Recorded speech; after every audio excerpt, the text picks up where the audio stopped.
everybody, and welcome to another edition of Taxi Squad Talk, brought to you by Sure Dry Basement Systems, and talking with 2016 and 2017 Wisconsin Timber Rattlers Zack Brown, who is participating in the alternate training site for the Milwaukee Brewers. Zack, welcome to Taxi Squad Talk today. Oh, I appreciate it. Thanks for having me. Kyle Loebner and I talked with you for the Rattler Radio podcast back during Summer Camp 2.0, and it looked like you were going to be coming here. How is everything going in your time back in Appleton now? Yeah, everything's been good. Just driving around the town. Everything seems exactly how it was when I left a couple years back, and just coming to the field every day. We have a great group of guys, and we're making the most of what we have. Yeah, Brewers drafted you out of Kentucky in 2016, and you came here, and you and Corbin Burns were actually placed in the same tandem when you first got here, and to see both of you grow in the organization over the last 4 years, that's been a real fun thing.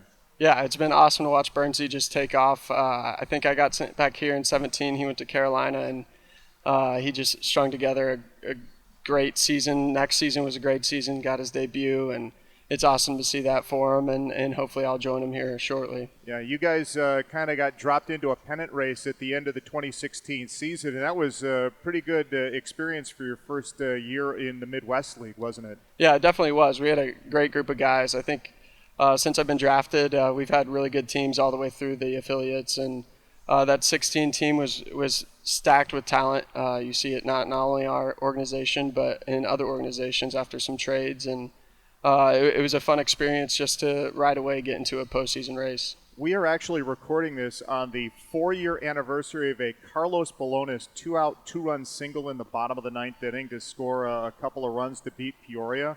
And I was just looking at that play again, and Lucas Ursig beats the throw home by fractions of a second with a headfirst dive, and the crowd just goes nuts. I know you had pitched a couple of days earlier in your final game before getting shut down that season, but that was something else to just go back and relive. Yeah, definitely hearing that memory is awesome. I remember going out there and celebrating with the guys, and I think a couple days later, like Jenkins, Burns, and they let us go home and just relax after college season in the short season of pro ball. So that was a good last memory of the season, and then continuing watching the guys when I went home to see how they finished up. I do have a question. How is Monte always the first one out of the dugout to splash guys with water on the walk-off celebrations? He's the fastest guy, that's for sure. Since leaving Wisconsin after that 2017 season, you've kind of moved up the ladder, and what have you thought of your progress so far in the Brewers organization? I think it's been really good. They had a great game plan coming in for my career, and I think I've kind of taken off with that. And I mean, last year was a little bit of a struggle, and you just learn how to deal with failure, and that's the biggest thing for me is learning to deal with that and come out 4 or 5 days later and ready to go again. And I think they've done a really good job of putting a plan in place for me to get to the big leagues and try to stay there. Yeah, when Kyle and I talked to you for the podcast, we kind of went over what you were doing once everything got shut down, and you were waiting to hear what was going to happen for coming back. And just to let the viewers who might not have seen that, how did you stay in shape and try to stay ready in case the season did restart and you were called back to get going again? Yeah, so I usually work out in the high school weight room at home, and that wasn't open for the entirety of the quarantine. So I just had to do with what I had, and I think I had like a 40-pound dumbbell, some bands, and then my dad and I built a mound, and I would throw in the backyard. We'd pick it up, put it in my truck, and we'd go to a field, and there'd be a couple of the high school hitters there, and a few college kids that were back home. So it was a decent time to kind of reflect on past years and also kind of get ready for the years to come. And I think with what I had, I did as best as I could, and I felt really prepared when I got to Milwaukee for summer camp. And now you're here at the alternate training site. I know in talking with Jim Henderson, he's kind of mentioned you as a guy that's really done well here.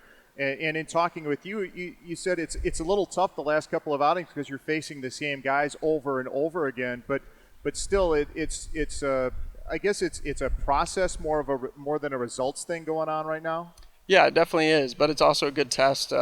You're going to see interdivision guys. I mean, over and over throughout a 162-game season. I mean, this year's an odd year, but we'll see all of those 4 teams a lot. Guys will see you a lot. The scouting report's better. and the hitters, they just keep getting better as well. So I think being able to see guys a lot in one day, it's tough, but you figure out other ways to pitch people and continue to pitch to your strengths. Yeah, and it gets kind of weird when they say, oh, you didn't throw enough pitches, even though you worked a 1-2-3 inning, go out and face 2 more batters, or start an inning with a couple of guys on and try to work your way through it too, isn't it? Right, definitely is. And they do a great job of keeping us getting up and down 4 or 5 times, whatever it is. So say one inning was short, you go back out there, get a few more pitches, and then they'll cut another inning short, just based on your pitch count. I think that's the biggest thing, is just getting out there and getting 75 pitches in somehow, some way, and just getting your work in. Yeah. Who's been the toughest hitter for you to face while you've been here?